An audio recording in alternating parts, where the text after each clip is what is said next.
मग कसे आहात? मस्त. एकदम जेवला मस्त. नाहीत का? आज रविवार आहे. ठीक आहे. रविवार असला तर तरी जेवलो भरपूर. हा, आजचं म्हणून सकाळचं खूप छान झालं बरं का. तुम्ही होतात विशेष सकाळी? म्हणजे मी जॉईन करायला गेले होते, पण माझं काय झालं, सुरुवातीला लिंक कॅचच करत नव्हती, नेटवर्कच नव्हता. हं. मग परत त्याच्यानंतर झालं, पण मला इतका छान अनुभव आला ना मॅडम. अक्षरशः माझ्या तळ पायापासून ते खुब्याचा माझा प्रॉब्लेम आहे ना, तो जवळजवळ 15 मिनिटं, त्याच्यानंतर केल्यानंतर 15 मिनिटं सुन्न पडला होता तो. इतकं जाणवलं आणि आजूबाजूनी असं काहीतरी ऊर्जा असल्यासारखी मला जाणवली. फक्त त्या 10 मिनिटातच मॅडम, दुसरं नाही. पण मला खूप आनंद झाला आणि गुरु म्हणून जे तुम्ही आम्हाला दिलेली ना दीक्षा म्हणून, खरंच ते आनंद झाला आज आम्हाला. मला तर झाला, मला तर झाला, पण बाकीच्यांचं माहिती नाही. मी अनुभवलं आणि मनापासून धन्यवाद तुमचे. धन्यवाद. हा जो अनुभव असतो हा महत्वाचा असतो. 10 मिनिटं ते ऍक्च्युली प्रोसिजर 10 ते 15 मिनिटाचीच आहे. आणि नेमकी तुम्ही ती गाठलीत. सो डोंट वरी, शक्तिपात झालेला धन्यवाद. आहे. हम्म, झालंय ना, पण मला हो, परत ती करायची गरज वेळ नाही ना. नाही, गरज नाही. ती वेळ गाठणं महत्वाची असते ना. ते बरोबर आपल्या नशिबाने ज्यांना भेटायचं तो भेटतो. सो डोंट वरी. जाणवलं ते खूप छान ऊर्जा जाणवली. थँक्यू. येस. चला, तर आजचा आपला टॉपिक काय आहे? 7 चक्रास आणि त्याचे इम्पॉर्टन्स. चक्र सिस्टीम आणि इम्पॉर्टन्स. ओके. आता आपण बघू. चक्र ऐकून माहिती आहेत ना सगळ्यांना, की आपल्यामध्ये चक्र आहेत, एनर्जीचे पॉइंट्स असतात. हे एनर्जीचे जे पॉइंट्स आहेत किंवा चक्र आहेत ते फक्त 7 आहेत का? नाही, याच्यापेक्षा पण अधिक आहेत. शरीराच्या बाहेर आहेत, वर आहेत, खाली आहेत. शरीराच्या आतमध्ये वेगवेगळे ऊर्जेचे केंद्र आहेत. पण आपल्याला जे शिकायचे आता सध्या ते मेन 7 चक्र जे आहेत त्यांना आपण, ते आपल्या शरीराशी किंवा आपल्या पूर्ण एकूण जीवनाशी त्यांचा काय संबंध आहे, त्यांचं इम्पॉर्टन्स काय आहे, हे आज आपण बघणार आहोत. फक्त आधी जे मेन 7 चक्र आहेत त्यांना. तर चक्र जे असतात ते प्रत्येक माणसामध्ये असतात. प्रत्येक माणूस वेगवेगळा असतो, त्याचा स्वभाव वेगळा आहे, कारण की जीन्स वेगळे आहेत. डीएनए लेवलवरती आपण वेगवेगळे आहोत. एक्सप्रेशन्स डीएनए चे सुद्धा वेगळे आहेत. पण असं कधी होतं का की सेमच आई वडिलांची जी मुलं असतील, 2 मुलं, ते दोन्ही मुलं पण सेम असायला पाहिजेत ना? त्यांच्याकडून जीन्स आलेत, असतात का सेम? 2 भावंड नाही, त्यांच्यामध्ये पण डिफरन्स असतो.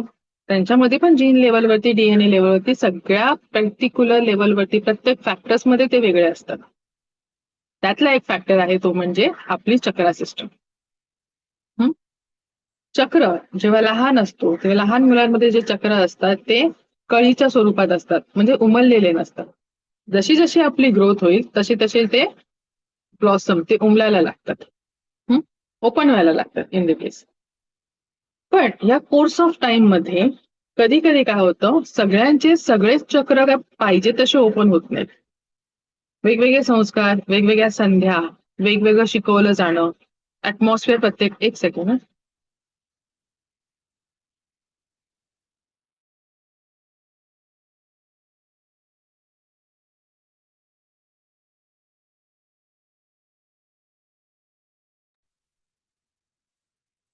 प्रत्येकाचं ऍटमॉस्फिअर वेगळं असेल, बरोबर? तर ह्या सगळ्या गोष्टी कशावर इम्पॅक्ट करतात? आपल्या चक्रा सिस्टमवरती. आपली डेव्हलपमेंट पण त्याच हिशोबाने होते. मग काही काहींचे चक्र पूर्णपणे डेव्हलप्ड असतात, म्हणजे ओपन असतात. काही काहींचे अगदी थोडेसे उमललेले असतात किंवा काही काहींचे इम्बॅलन्स असतात. आयदर हायपर ऍक्टिव्ह असतात किंवा नॉर्मल असतात किंवा अंडर ऍक्टिव्ह असतात किंवा इम्बॅलन्स असतात. तर अशा प्रकारे प्रत्येक चक्रावरती मग आपलं व्यक्तिमत्व जे आहे ते ठरत असतं आणि वेरी होत असतं. आता चक्र काय आहे फक्त आधी बघून घ्या. आधी मी फक्त सांगते. सगळ्यात मेन स्टार्टिंगचं चक्र कोणतं आपलं? मूलाधार चक्र. येस. आपल्याला खालून वर बघायचं आहे, वरून खाली बघायचं नाही. आधी सगळ्यात मेन पहिलं जे चक्र आहे ते कोणतं आहे? मूलाधार चक्र. आपल्या जो पाठीचा कणा आहे त्याचं लास्टचं जे हाड, माकड हाड, त्याच्या खालच्या दिशेला, आपल्या जेनॅटल ऑर्गन्सच्या दिशेला, तिकडे जो आहे खालच्या दिशेने, तो जो आहे तो म्हणजे मूलाधार चक्र. त्याच्यानंतर वर गेलं तर आपल्या नाभीच्या 3 बोटं खाली कोणतं चक्र येणार? सॅक्रल चक्र, स्वादिष्ठान चक्र. नाभीच्या 3 बोटावरती मणिपूर चक्र, सोलार प्लेक्सस चक्र. आधी फक्त ऐकून घ्या, पीपीटी दाखवणार आहे so that you can visualise की काय आहे कुठे. फक्त आता नावं ऐकून घ्या. त्याच्यानंतर आपल्या चेस्टच्या मध्यभागी हार्ट चक्र, दॅट इज अनाहत चक्र. नेक्स्ट कम्स विशुद्धी चक्र, थ्रोट चक्र. आज्ञा चक्र 2 भुवयांच्या मध्यभागी पण थोडंसं वरती, जिकडे आपण टिळा लावतो. सो दॅट इज युअर आज्ञा चक्र किंवा थर्ड आय चक्र. आणि सगळ्यात वरती जो आहे तो सहस्त्रार चक्र, इंग्लिशमध्ये क्राउन चक्र. आता मी इथे पीपीटी शेअर करते.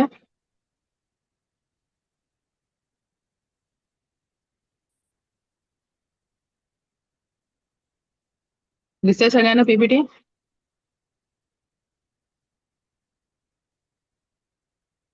हे जे लेयर्स आहेत किंवा हे जे चक्र आहेत ते एक एक करून आपल्या ऑराच्या लेवलशी किंवा लेयर्सशी कनेक्टेड असतात. कळलं? ह्यांचं मेन काय आहे, कुठे कनेक्टेड असतात ते आपल्या ऑराचं, मी ऑराबद्दल बोलताना सांगितलं की ऑराचे पण लेयर्स आहेत. ते प्रत्येक ऑराचा लेअर प्रत्येक एक एक चक्राशी कनेक्टेड असतो. आपण मराठीमध्ये बोलतो पंचकोश, तसं इंग्लिशमध्ये त्याचं ऑराचे लेयर्स येणार. मग त्याच्यामध्ये physical body, etheric body, astral body, त्याच्यानंतर मेंटल बॉडी, कॉझल बॉडी, सुप्राकॉझल बॉडी. आपल्यामध्ये काय येणार?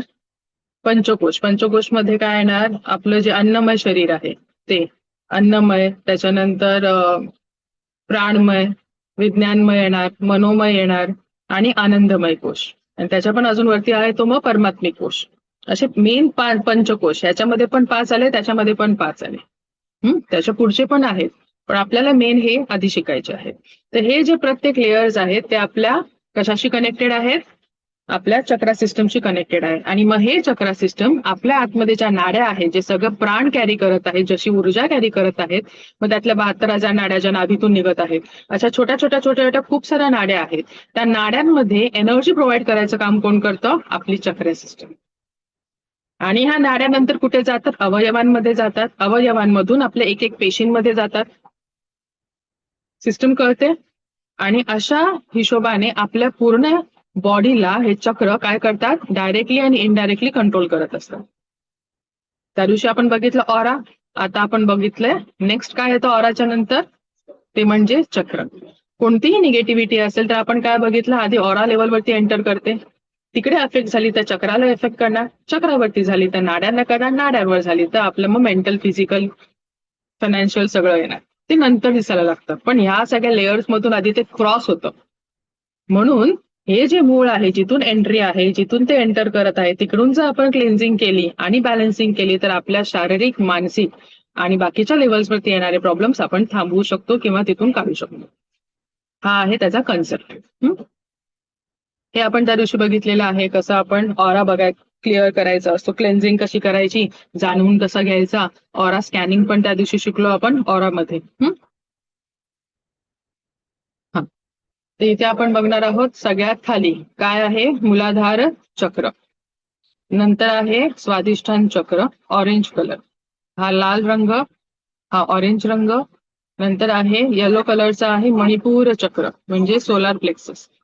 अनाहत चक्र, विशुद्धी चक्र म्हणजे थ्रोटच्या इथे थ्रोट चक्र, आज्ञा चक्र आणि सहस्त्रार चक्र. आता फक्त एवढंच बघा, आपण पुढचं बघणार आहोत. इथपर्यंत कळलं आहे?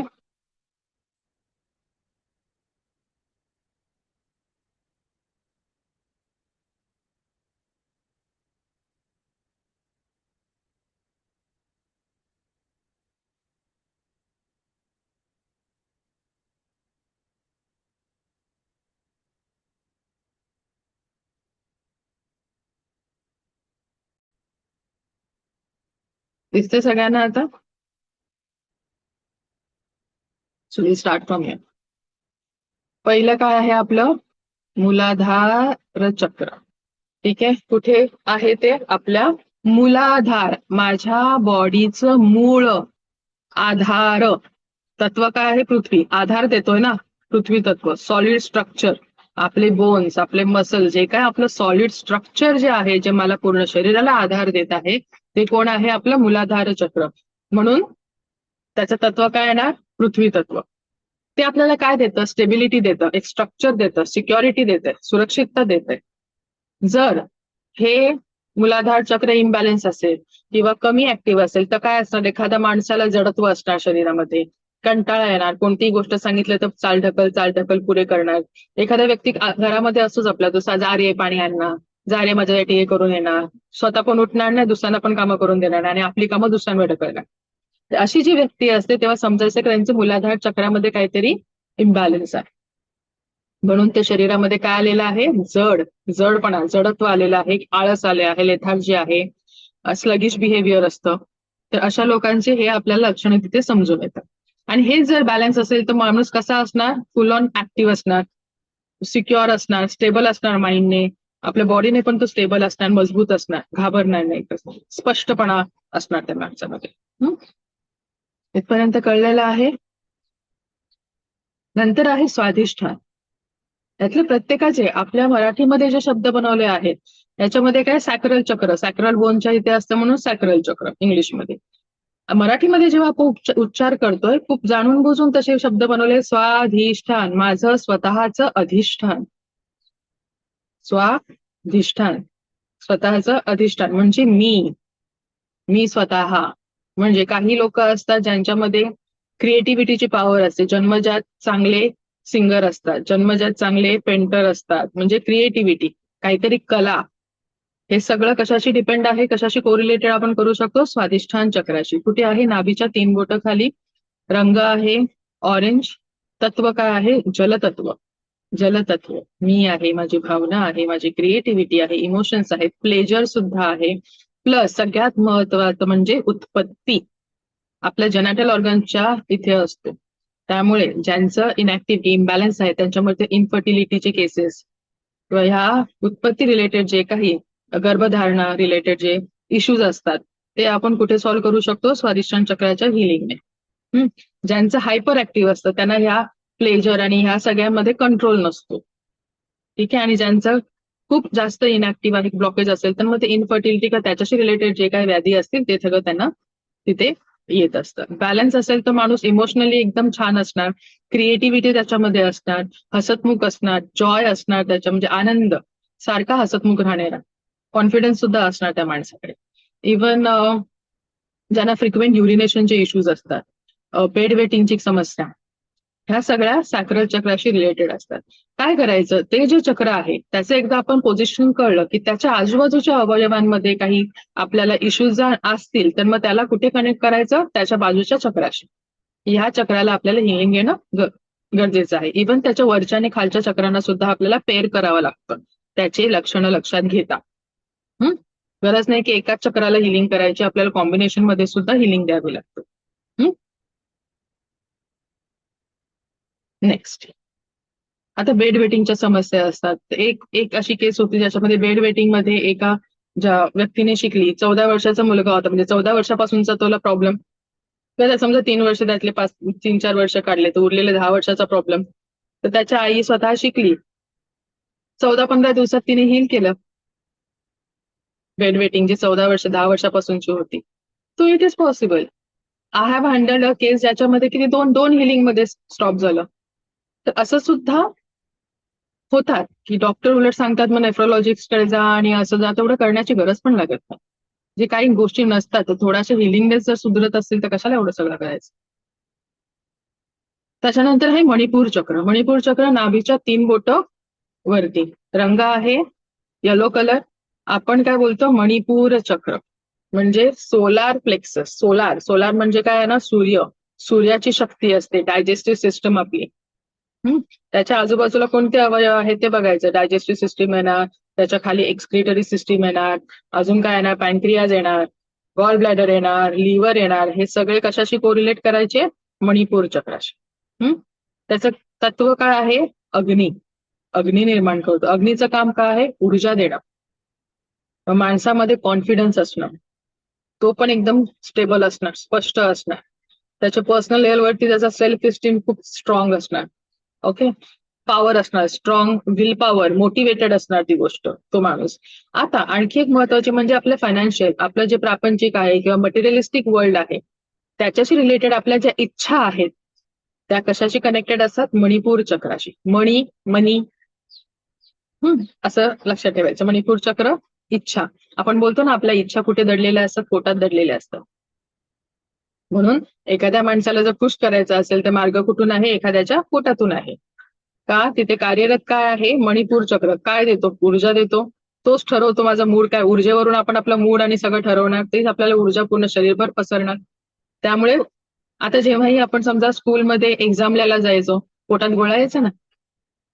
इंटरव्ह्यूला गेलो, एखादी इम्पॉर्टंट गोष्ट आहे फायनान्शियली किंवा कोणत्याही आपल्यासाठी महत्वाची आणि ती काम करायला जाताना आधी आपल्या पोटात गोळा येतो किंवा लोक बाहेर निघताना आधी 2-3 वेळा वॉशरूमला जाऊन येतात. याचा अर्थ काय? त्या सुद्धा आपल्या इच्छांशी कनेक्टेड आहेत ना, की ती इच्छा आहे जी पूर्ण करायची आहे आणि तिकडेच गोळा येणार आपला. म्हणजे इच्छा कुठे आहे? आपले मणिपूर चक्राशी त्यांचं कनेक्शन आहे. हे जर बॅलन्स्ड असेल तर स्ट्रॉंग विल पॉवर, मोटिवेटेड, तो माणूस स्ट्रॉंग असणार, स्टेबल असणार. हे जर इनॅक्टिव्ह असेल किंवा इम्बॅलन्स असेल तर फायनान्शियल रिलेटेड त्याच्या इच्छा कम्प्लीट होण्यामध्ये त्याला कुठे ना कुठे अडचणी होणार, थोडासा घाबरणार, थोडासा भित्रा असणार. कोणतंही पाऊल हे करताना म्हणजे नवीन काही गोष्ट करायची झाली तर तो आधी घाबरणार, कारण की त्याला पाठचे अनुभव असतात की माझ्या ह्या इच्छा पूर्ण होत नाही, मी सगळं करायला जातो पण त्याच्यामध्ये मला अडथळे येतात, फायनान्स रिलेटेड इश्यूज असतात. तर ह्या सगळ्या इश्यू, कारण की ऊर्जा नसते ना त्या गोष्टीसाठी. म्हणून मणिपूर चक्र तिथे इम्पॉर्टंट असतं. अफर्मेशन जे असते, अफर्मेशन जे तुम्ही स्वतःच्या रिक्वायरमेंटच्या हिशोबाने बदली करू शकता. नंतर सगळ्यात इम्पॉर्टंट येतं ते म्हणजे प्रत्येक चक्र इम्पॉर्टंट आहे. हा जो आहे अनाहत चक्र कुठे असतो? आपल्या चेस्टच्या मध्यभागी. ओके.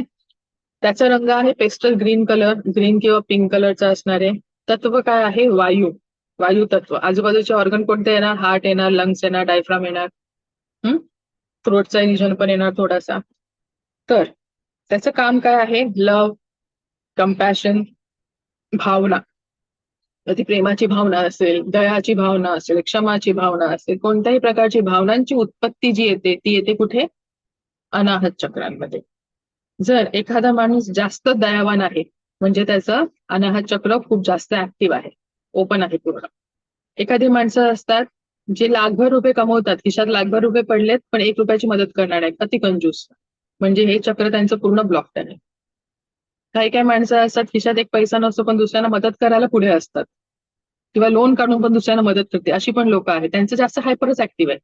आपल्याला हायपर पण नकोय आपल्याला आणि हे पण नको, हायपो पण नको. आपल्याला कसं पाहिजे? प्रत्येक गोष्टीमध्ये बॅलन्स ठेवा आहे. दोन्ही गोष्टी चुकीच्या आहेत, बरोबर. काय केलं पाहिजे? बॅलन्स करणं गरजेचं आहे.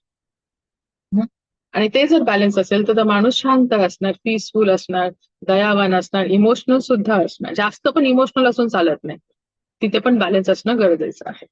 म्हणून त्याच्या खाली लगेच येतोय मणिपूर चक्र बॅलन्स करायला. त्याला इमोशनल जास्त होऊन चालेल का? थोडंसं प्रॅक्टिकल पण असलं पाहिजे. मग कोण येणार? मणिपूर चक्र.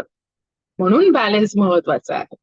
हे चक्र एकमेकांवरती सुद्धा डिपेंडेंट आहे, कळतंय. जर मणिपूर चक्राने ऊर्जा द्यायची बंद केली तर याच्या आजूबाजूचे चक्र कोण? सॅक्रल चक्र आणि हार्ट चक्र. प्रेशर दोघांवरती येणार, कळते. आता मणिपूर चक्राच्या बाजूला काय आहे? पॅनक्रिया आहे. डायबिटीस वाल्या पेशंटला हार्टचा प्रॉब्लेम येतो नंतर. कसा येतो? लोड कुठे वाढणार? मणिपूर चक्र इम्बॅलन्स झालं की वरती येतं लगेच हार्ट चक्र, हृदय चक्र, कळतंय. मग डायबिटीसच्या पेशंटला बीपीचा पण प्रॉब्लेम होतो की नाही कधी ना कधी. डायबिटीसच्या पेशंटला खाली किडनीचा पण प्रॉब्लेम होतो, कळतंय. कोरिलेशन कळतंय का? कोणाचा लोड कोण घेतं आणि कोण काम करताय. नंतर ह्या चक्रावरचा प्रेशर त्याच्यावर गेला की तो पण तिकडे बिघडतो. त्या हिशोबाने आपल्याला मग तिकडे कोरिलेट करून कामं करावं लागतं. फक्त असं नाही की एकच चक्र केलं त्यालाच करायचं, वरचं खालचं पण करावं लागतं आपल्याला. हाच्या आणखी एक काम काय आहे? अनाहत. अनाहत नाद, विठ्ठल, धगधग होते ना, अनाहत ध्वनी. त्याच्यानंतर हा ना एक ब्रिज म्हणून पण काम करतो. कसला ब्रिज करतो? खालचे जे 3 चक्र आहेत ते मटेरियलिस्टिक वर्ल्ड साठी जबाबदार आहेत. मूलाधार चक्र, मूळ, कॉन्फिडन्स, सगळं आपलं स्ट्रक्चर, फिजिकल गोष्टी. त्याच्यानंतर येतील आपलं स्वाधिष्ठान चक्र, क्रिएटिव्हिटी, आपली इच्छा, त्याच्यानंतर आपले गोल्स, हे सगळं. मणिपूर चक्र पुन्हा इच्छा, गोल्स, पैसा, हे सगळं काय आहे? मटेरियलिस्टिक वर्ल्ड आहे, प्रापंचिक जग आहे. खालचे 3 चक्र रिस्पॉन्सिबल फॉर मटेरियलिस्टिक वर्ल्ड आणि वरचे 3 चक्र जे आहेत ह्याच्यावरचे ते काय आहे, आध्यात्मिक प्रगतीचा रस्ता आहे तो. त्यामुळे मधला ब्रिज कोण आहे, अनाहत चक्र.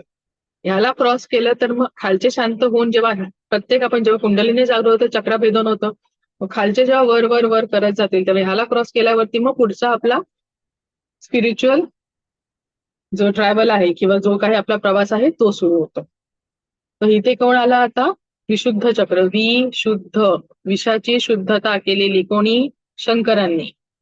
तिकडे जाऊन अडकलेलं ना, खाली उतरलं नाही. विशुद्धी, आपल्या विचारांची शुद्धी करायची आहे. इथून आलेले मनामध्ये भावना तयार झाला त्याची शुद्धता करून मुखातून काढा.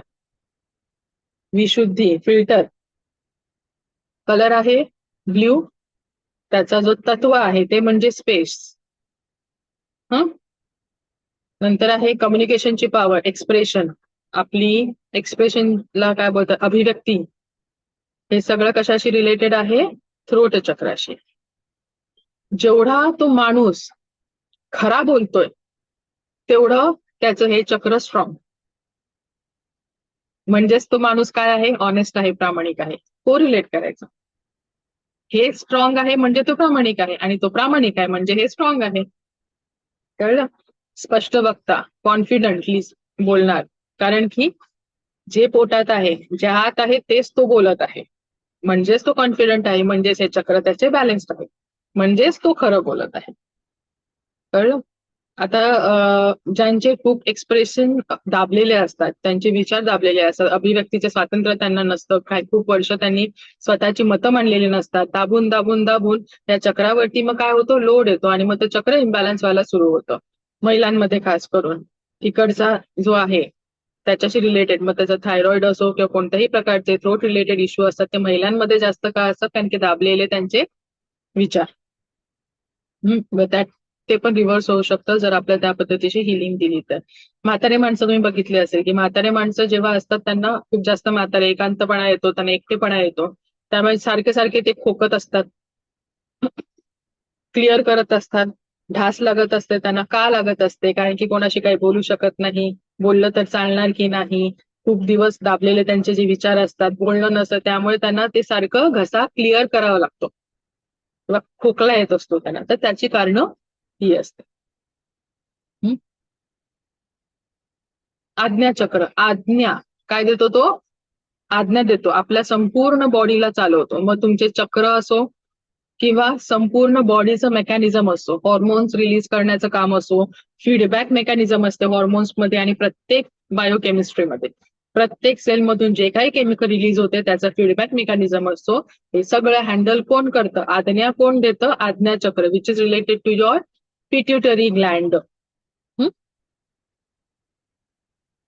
इंडिगो कलरचा आहे, डार्क ब्ल्यू कलर तत्व आहे त्याचं, लाईट, संपूर्ण प्रकाश येतो. आणि तिथे आपण काय करतो, बीज मंत्र पण प्रत्येकाचे वेगळे आहेत, ते आपण बघितले. याचं आधी काम बघूया. इंट्युशन आहे, विजडम आहे, डाउनलोड, ज्ञान येणार, थर्ड आय ऍक्टिव्हेशन येणार, क्लिअर विजन असणार आहे. जेव्हा हे ऍक्टिव्हेट होणार तेव्हा काय होणार, आपली विजन स्ट्रॉंग होणार. दृष्टी, कोणती दृष्टी, थर्ड आयची दृष्टी. कोणत्याही व्यक्तीबद्दल विचार केला तर त्याच्याबद्दल सगळ्या आपल्याला इन्फॉर्मेशन यायला लागते, म्हणजे डाउनलोड यायला सुरू होतो, काही दृश्य दिसतात. इंट्युशन, ज्ञान, हे सगळं कुठून येणार, आज्ञाचक्र. जेव्हा इकडचा लोड वाढतो, अतिविचार होतो, तर डोकं का दुखतं आपलं, त्यासाठी दुखतं. नंतर लास्टला येतो तो म्हणजे सहस्रार चक्र, क्राऊन चक्र. रंग आहे purple colour, violet colour, consciousness, higher consciousness. पुढचा प्रवास सुरू होतो, स्वतःच्या कॉन्शियसनेस, हायर कॉन्शियसनेसला भेटायला, स्पिरिच्युअल अवेकनिंग होणार, तुमची एनलाइटमेंट, सिद्ध पुरुष, बुद्ध पुरुष, मीच आहे ब्रह्म, अशा पाथकडे आपण जेव्हा ट्रॅव्हल करायला सुरू होतो. इनर पीस, इनर पीस, स्वतः मी कोण आहे याची जाणीव व्हायला सुरू होते. डिवाइन अवेअरनेस सुरू होतो. केव्हा होतो, जेव्हा सहस्रार चक्र बॅलन्स आणि ओपन असेल तेव्हा. आता ओपन तुम्ही कधी माणसांना जाताना बघितले, शेवटच्या क्षणाला मुव्हीज मध्ये आपण बघितलं असेल ना, माणूस जेव्हा जातो, डेड बॉडी असते, तेव्हा कधी कधी डोळ्यातून प्राण जातो, कधी तोंडातून प्राण गेलेला असतो, किंवा जाताना माणसाला झटके लागतात, हलतो तो जोरजोरात, असं का होतं, बघितलंय? आपण बोलतो ना प्राण तोंडातून गेला किंवा कुठून गेला, तो प्राण इथून का नाही जात त्यांचा? ऍक्च्युअली कुठून जायला पाहिजे? प्राण मी कुठून जायला माझ्या पाहिजे? हा सासऱ्यांचा प्राण जाताना पाहिलाय मी स्वतः. हा कुठून गेलेला? ते त्यांच्या तोंडाद्वारे गेलाय. हा तोंड असं उघडं होतं त्यांचं. म्हणजे कुठून आलो आपण? मी इथून आलो, पाहिलेलं आहे. इथूनच जाणं गरजेचं आहे, हा. बरोबर? म्हणजे आपला पुढचा मार्ग त्या हिशोबाने सुखकर होणार आहे. पुढचा मार्ग म्हणजे त्याच्यानंतरचा जो जन्म आणि ह्याच्यामधला जो मार्ग असतो तो. नाहीतर खितपत राहू तिथेच कितीतरी वर्ष, कळत पण नाही किती वर्ष तिकडेच अडकलेलो आहोत, पुढे मार्ग ओपन होत नाही. तर असं का होतं खूप लोकांचं की बाकीच्या ठिकाणावरून जातो? आता जेव्हाही एखाद्याचा बघितला, समजा इथून ज्याचा गेलेला असेल, त्याची जी मुद्रा असते, त्याच्या चेहऱ्याचे एक्सप्रेशन असतात गेल्यावरती, तो अशी प्रसन्न मुद्रेमध्ये गेलेला असतो, शांत भावना असते. कळलं? पण ज्यांचा बाकीच्या ठिकाणावरून जातो त्यांचे चेहरे बघायचे, त्यांना प्रसन्न मुद्रा किंवा शांतता नसते चेहऱ्याच्या एक्सप्रेशन वरती. झटके का लागतात? घाबरतो ना माणूस जाताना. का घाबरतो? कारण की आयुष्यभर जर त्याने कोणताही दानधर्म, कोणत्याही प्रकारची साधना, कोणताही देवाशी रिलेटेड, देवाचं नावच घेतलं नाहीये किंवा त्या प्रकारची कोणतीही प्रॅक्टिसेस ज्यांनी केली नसेल, तर त्याच्या आयुष्यामध्ये किती प्रकारचे ब्लॉकेजेस क्रिएट केले असतील त्या माणसाने. आणि जेव्हा तो जातो तेव्हा तो प्राण जायला कुठे त्याला जागा नाही सापडत असते, कारण की थोड्या वेळासाठी ओपन झालेली असतं, पण त्या सगळ्या चक्करमध्ये त्या प्राणाला जायला वाटच सापडत नाही. मग जी वाट भेटेल त्या वाटेने तो निघून जातो आणि ह्या सगळ्या कोर्स ऑफ टाइम मध्ये तो जीव पूर्ण घाबरलेला असतो. शेवटच्या क्षणी त्याला पूर्ण रिकॅप दिसत असतो, आपण कुठे कुठे चुकलो आणि कुठे कुठे आपण टाइम वेस्ट केला. पण हे त्या क्षणाला करून तेव्हा फायदा नसतो. कारण आणि ही गती महत्वाची काय असते, ज्या गतीमध्ये तुम्ही जात असतात या पृथ्वीवरून टाटा बाय बाय करून, ज्या भावनेने जाणार, ज्या गतीने जाणार, त्याच हिशोबात तुम्हाला पुढची गती प्राप्त होत असते. बरोबर आहे? आणि ही गती जर तुम्ही चांगली ठेवलीत, प्रसन्न ठेवलीत, तर तुमचा पुढचा मार्ग सोपा, पटापट पुढे जाल. नाहीतर ऍस्ट्रल ट्रॅव्हल मध्येच अडकून राहणार, कितीतरी वर्ष खितपत पडलेले असतात पुढचा जन्म आणि पुढचा जन्म सोडा, पुढचा फक्त एक मार्ग पकडण्यासाठी. बरोबर आहे? आता काय वाटतं पुढचा कोणी बघितलाय? हा उलट खोटा आहे, तो खरा आहे. बरोबर? त्यामुळे त्याची चिंता करून आज चांगलं जगणं गरजेचं आहे. आपण काय विचारतो, कल किसने देखा आहे, पुढे काय होणार आहे, पुढचा जन्म बघू. अरे पुढच्या जन्मात यायला तो मधला जो आहे ना, तो तरी ट्रॅव्हल केला पाहिजे पटापट. आपण त्याची तयारी ही म्हणून टाकले इथे पूर्वतयारी करायला. हा कन्सेप्ट ज्याला माहिती असेल ना, तो बरोबर चालेल. कळलं? म्हणून हे चक्र दिले देवाने हातात, काम करा त्याच्यावरती. कळतंय हे सगळं का शिकवलं मी? नाहीतर कोणी कसा वागला असता आणि मी येतोय परत परत परत आणि लगेच भेटत नाही का? असं वाटतं हा लगेच इथून निघालो तिथून आलो, असं नसतं ते. कपडे चेंज करायचे मध्ये आणि परत आलो, असं नाही. म्हणून बोलतात ना, तो फेरा चुकवायचा आहे, खंडित करायचा आहे आपल्याला. तर त्या आहे, त्या फेऱ्यामध्ये येतोय जातोय मध्ये अडकतोय परत येतोय मागे जातो. असं गरज नाही की पुढे सगळ्यांना ह्याच गतीला मिळतील की पाठी जातोय. सगळेच काय लगेच पाठी जात नाहीत. तेवढं पण एकदम ज्यांनी एकदमच वर्स्ट कार्य केलं ते पाठी जातील. कळलं? त्याच्यानंतर हा प्रमोद सर बोला. फक्त याच्यासाठी केला होता 8 तास, शेवटचा दिवस गोड व्हावा, गोड व्हायला. त्यासाठी मूलाधार चक्र ऍक्टिव्हेट व्हायला पाहिजे. हा, शेवटचा दिवस गोड होण्यासाठी हा एवढा जन्मापासूनचा तर आतापर्यंत 60 वर्षापर्यंत समजा जगलो, 70 पर्यंत जगलो, तर 70 वर्षाचा जो खाटाटोप आहे तो त्या अंतिम क्षणासाठी करतो. एका अभंगाच्या एका लाईन मध्ये सांगितलं. याच्यासाठी केला होता. कारण की हे माहित नसतं आपल्याला, फक्त वाचतो आपण. शेवटचा दिवस म्हणजे कोणता शेवटचा दिवस, गोड म्हणजे काय, अट्टहास म्हणजे काय. ठीक आहे, तर इथपर्यंत कळलंय की सगळं बाउन्सर गेलंय की कंटाळा आलाय? नाही कळतंय. ठीक आहे, आता आपण बघू पुढचं. आता मी पीपीटी शेअर करते. म्हणजे ह्याचा अर्थ काय, आपल्याला चक्राची बॅलन्सिंग करायला पाहिजे.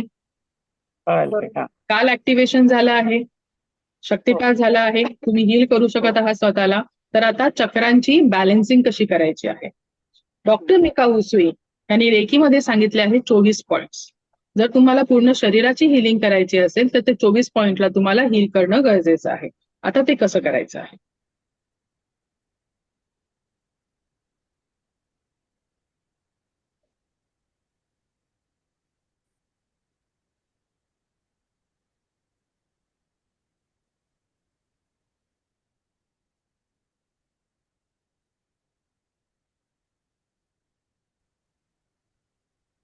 हे 24 पॉइंट आपल्याला सांगितलेले आहेत. कोणते कोणते आहेत? आईज आहेत, प्रत्येक अवयव. ठीक आहे. समजा गालाला करायचं तर अशा प्रकारे हात, ते अशा प्रकारे हात, असे किती पॉइंट दिले आहेत? 24 पॉइंट. पण या 24 पॉइंट मध्ये तुम्हाला मिनिमम 3 मिनिटाची हिलिंग करायची आहे. प्रत्येक पॉइंट वरती 3 मिनिटाची हिलिंग. काल आपण मिठावरती किती मिनिटाची हिलिंग केली? 3 मिनिटं केलं, खारटपणा कमी केला, बरोबर? मग मिनिमम आपल्याला पूर्ण बॉडीला जर रोजच्या रोज आपल्याला हील करायचं म्हटलं, उपचारित करायचं म्हटलं, तर 24 पॉइंट वरती 3 मिनिटाची हिलिंग म्हणजे किती मिनिटाची हिलिंग करावी लागेल आपल्याला? 72 मिनिटाची. 72 मिनिटं आहेत का आपल्याकडे स्वतःची हिलिंग करत बसायला? इथे जेवायला वेळ नाहीये, ज्याच 32 वेळा चावायला आपल्याला, 72 मिनिटं आपण कुठे घालणार याच्यामध्ये, बरोबर? आणि बाकीच्या पण आपलं करायचं, थोडं शरीर थोडीच आहे, बाकीच्या गोष्टींवरती पण काम करायचं आहे आपल्याला. तर मग ते काय बोलले, ठीक आहे 24 पॉईंट नाही करायचे, नका करू. हे सगळे 24 पॉईंट आहेत. हा, हात पायाच्या तळव्यापासून सगळं सगळं, पोटऱ्या वगैरे सगळं, गुडघे आले, सगळे आले. तर मग एक काम करा, हे 12 पॉइंट्स पकडा. त्या 12 पॉइंट वरती 3-3 मिनिटं तुम्ही हिलिंग द्या. मग किती मिनिटाची हिलिंग होणार? 36 मिनिटाची हिलिंग. कमी केली, 36 मिनिटावर आलो. 36 मिनिटं पण ज्यांच्याकडे नाहीयेत त्यांनी काय करायचं? मग आपल्या संतांनी काय सांगितलंय? 7 मेन चक्र, मुख्य चक्र. मग त्या 7 मुख्य चक्रांना पकडलेलं आपल्याला परवडेल की नाही? त्या 7 चक्रांवरती 3-3 मिनिटाची हिलिंग केली, 21 मिनिटांमध्ये काम झालं. कारण त्यांच्यावर हिलिंग केली तर हे सगळे 24च्या 24 पॉइंट आहेत, अवयव आहेत, सगळ्यांवरती हिलिंग जाणार आहे. म्हणून आपल्याला कोणाला पकडायचं आहे? त्या 7 मेन चक्रांना तिकडे 3-3 मिनिटं हिलिंग द्यायची आहे. आणि अशा प्रकारे तिथे आपल्याला काय होणार? हळूहळू हळूहळू हळू ते हिल होत जाणार, अलाइनमेंट होणार आणि बॅलन्सिंग होणार. तर प्रत्येक चक्रावरती आपल्याला 3-3 मिनिटं काय करायचं आहे? हात ठेवून आपल्याला हिलिंग द्यायची आहे. प्रत्येक चक्रावरती दोन्ही हात ठेवायचे आहेत. ओके. त्याच्यानंतर विशुद्धी चक्र, मग आज्ञा चक्राला असं करू शकता. आणि मग सहस्र चक्र कधी ब्लॉक नाही करायचा, अशा प्रकारे सहस्र चक्राची द्यायची असते. असं 3-3 मिनिटं. बाजूला पाहिजे तर त्यांचे जे बीज मंत्र आहेत ते मंत्र बाजूला लावून ठेवायचे. 21 मिनिटं पण नाही आहेत मॅडम, मग काय करायचं आता? तर मग ऍट अ टाइम 2-2 चक्रांना हिलिंग द्यायची. आज्ञा चक्र, मूलाधार चक्र 3 मिनिटं, विशुद्धी चक्र, सॅक्रल चक्र, हार्ट चक्र, मणिपूर चक्र, आणि एक हात. कळलं? हो. आणि हात कसे ठेवायचे? काल शिकवलेलं, असे कप शेप मध्ये असले पाहिजे, पिरामिडच्या शेप मध्ये. आणि बोटं टच झाली पाहिजेत. अशी बोटं वाकडं किंवा सरळ हात असा नाही. समजा इथे मला द्यायचे तर मी कशी देणार? अशी हिलिंग देणार, किंवा हात असा ठेवणार, किंवा असं असं दबून पकडून घट्ट ठेवायचं नाही, असं अलगट ठेवायचं आणि हिलिंग द्यायची आहे. इथपर्यंत कळलं आहे? हो.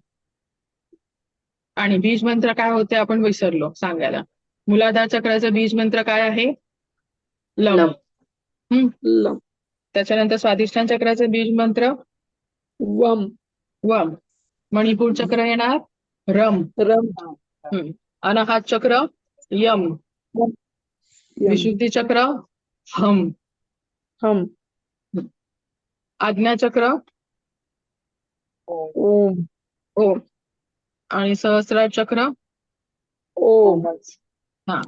पण हा 2 ओम वेगळे आहेत. हा, इकडचा ओम फक्त ओम, आणि इकडे संपूर्ण ओंकार अ उम. ओम म्हणजे अ उमचा उच्चार असतो. पूर्णत्व म्हणजे काय? अ उ आणि म चा उच्चार, संपूर्ण ओंकार. काही जण इकडे पण संपूर्ण ओंकार धारण करतात आणि इतर नीरव शांतता. दॅट डिपेंड्स आपण काय तिकडे घेतो. दोन्ही पण सेमच आहे. संपूर्णता इथून येणार. इथपर्यंत कळलेलं आहे? काय डाऊट? हो. नाही. Ma'am hello. बोल. मी हे विचारत होती की काल जे आपण ज्या प्रोसेसने आपण हिलिंग स्वतःला चार्ज हील आणि प्रोटेक्ट मणिपूर चक्र वगैरे सेम त्याच प्रोसेसने आपण ऍक्टिव्हेशन करून हिलिंग द्यायचं आता जे मंत्र ऐकून हो. किंवा मग बाकी हे ऍक्टिव्हेशन स्वतःसाठी, स्वतःची एनर्जी इंटॅक्ट करण्यासाठी, जे आपण एनर्जी घेतली आहे ती जशी आहे तशी हम्म. इंटॅक्ट ठेवण्यासाठी ऍक्टिव्हेट करतो ना आपण. हे जे पॉइंट्स काल 1 2 3 4 प्रोसेस बोलतात त्याला. म्हणजे 1 हा. हे आणि हे हम्म. 1, त्याच्यानंतर हा. 2, त्याच्यानंतर 2, 3 आणि 4. 3 बरोबर? हा. ही आहे हो. ऍक्टिव्हेशनची प्रोसेस. आणि आपण आता हम्म. जे म्हटलं मी चक्राचं, ते आहे चक्रा बॅलन्सिंग. बॅलन्सिंग. त्याच्यामध्ये प्रत्येक चक्रावरती 3-3 मिनिटं आपल्याला हात ठेवायचा. म्हणजे हे स्टार्टिंगला आधी करायचं जे आता फर्स्ट ऍक्टिव्हेशन जी करून प्रोसेस घ्यायचं. ऍक्टिव्हेशन बाय डिफॉल्ट करायचं आहे. मग तुम्ही दिवसातून एकदा दोनदा सारखं सारखं करा, दॅट डझंट मॅटर.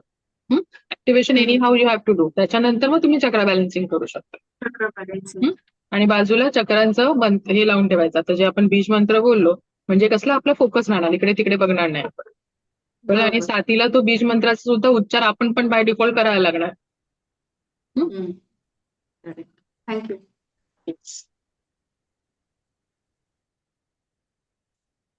आता पुढे काय let me just open.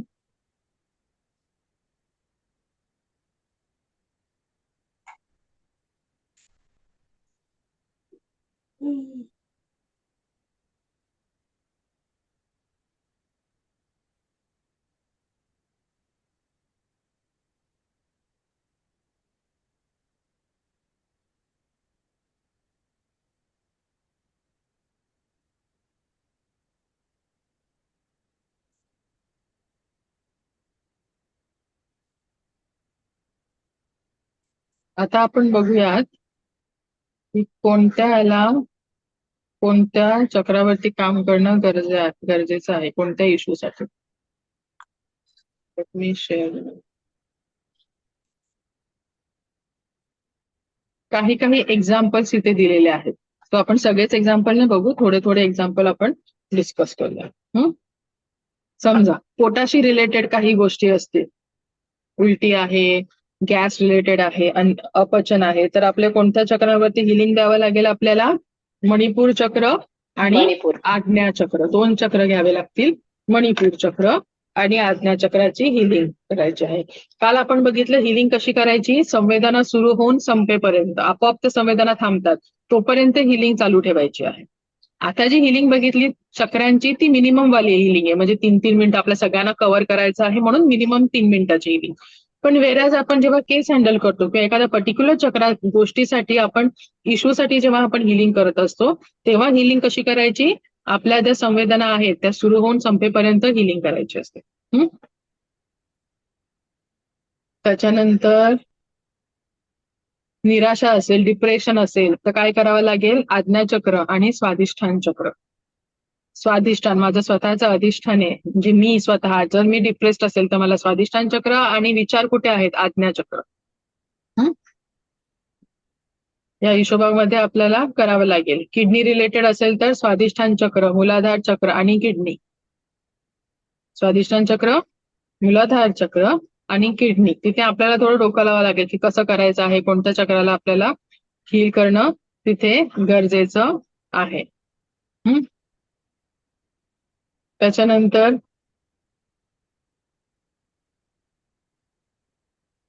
Stone असतील, किडनी स्टोन्स किंवा कोणत्याही स्टोन रिलेटेड असेल तर काय येणार? मणिपूर चक्र, स्वाधिष्ठान चक्र. एकदा मणिपूर चक्र आणि स्वाधिष्ठान चक्राचं करायचं, नंतर मूलाधार चक्राचं करायचं, आणि मग जो प्रभावित अंग असेल म्हणजे किडनीमध्ये असेल तर किडनीचं. सगळ्यात कॉमन डायबिटीस. डायबिटीससाठी कोणतं येणार? मणिपूर चक्र येणार आणि त्याच्या बाजूचा पॅनक्रियास. सो मणिपूर चक्र आणि पॅनक्रियासची हिलिंग. त्याच्यानंतर हृदय चक्र आणि आज्ञा चक्र, आणि पुन्हा एकदा पॅनक्रियासला प्रभावित अंग. अशा प्रकारे हिलिंग देणं गरजेचं आहे. गर्भधारणाशी रिलेटेड असेल किंवा नॉर्मल डिलिव्हरी करायचं असेल, गर्भवती माँ व बच्चे के लिए जर करायचं असेल तर स्वाधिष्ठान चक्र ऑब्व्हियसली. मूलाधार चक्र पण येणार, त्याच्यासोबत आज्ञा चक्र. तिचे विचार नॉर्मल आणि चांगले असले पाहिजे, सर्क्युलेशन आणि भावना चांगल्या पाहिजेत, तर त्या हिशोबाने ह्या 4 चक्रांना आपल्याला हिलिंग द्यावं लागेल. असं आपल्याला तेव्हा डिसाईड करावं, डोकं लावावं लागेल प्रत्येक ठिकाणी कसं करायचं, काय करायचं, कुठे गरज असू शकते. ओके, याच्यातून आपल्याला मिळवायचं काय आहे त्या हिशोबाने आपल्याला हिलिंग करावी लागेल. कळलं? ओके. तर आता हे सगळे लिमिटेशन्स कुठे येतात? लेवल 1 मध्ये, की आपल्याला प्रत्येक एकेका ठिकाणावरती आणि एक ऑर्गन किंवा तो चक्र धरून धरून हात धरून धरून आपल्याला करावं लागतं. त्यामुळे जास्त वेळ लागतो, कारण की आपली ऊर्जा 10%च आहे. वेरॅज लेवल 2 आणि लेवल 3 मध्ये हे सगळे लिमिटेशन निघून जातात. आपण डायरेक्ट डिस्टन्स हिलिंगने पूर्ण हिलिंग देऊ शकतो. मग तिकडे वेळ कमी लागतो. तिकडे आपल्याला एवढं कॉम्प्लिकेशनच्या ह्याच्यामध्ये पडावं लागत नाही, की आता कोणता चक्र करू, मग ह्या चक्रासोबत हा चक्र करू, की मग तो ऑर्गन पण करायचा, मग तो ऑर्गनवर वाटकन परत हा पण चक्र करायचा. हे सगळा गोंधळ तिकडे नसतो, कारण की तिकडे आपली ऊर्जा तोपर्यंत 100% ऍक्टिव्हेटेड असते. ओके. तर ह्याच्यामध्ये कोणाला काय डाऊट?